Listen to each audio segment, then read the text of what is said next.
to set the scene a little bit and to give a bit of context, the 2020 has been a momentous year. And even before COVID hit, we were already thinking of the next decade as a huge, momentous decade for digital. Let me explain. So if I simplify everything onto one page, it would be to say that, COVID and what I've called a global happening, and because it's still happening, we are facing, as you can see in the charts on the left, upticks or second waves in Spain, Spain, France, Belgium, UK is starting to look a little bit like that too. So we've experienced a global happening, and it's reset everybody's priorities: consumers, brands, retailers. But if you look at the hype chart in the middle, what's been exceptional for people involved in e-commerce is that the hype chart typically starts with everybody saying e-commerce is fantastic, then everybody saying, oh, it's going to be the future, we need to get on board.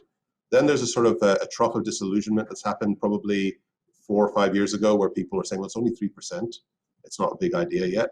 Then the slope of enlightenment, which is what I would like to say we've been on for the last 2 to 3 years, which is that each year, as we've gone to Amsterdam, you can see more and more people get the memo that e-commerce is not a tactical sales channel. It's not a side ring to the main circus. It actually is a grown-up channel with grown-up opportunities for us to exploit, and it can reach parts of the consumer landscape and of the retail landscape that we couldn't otherwise reach.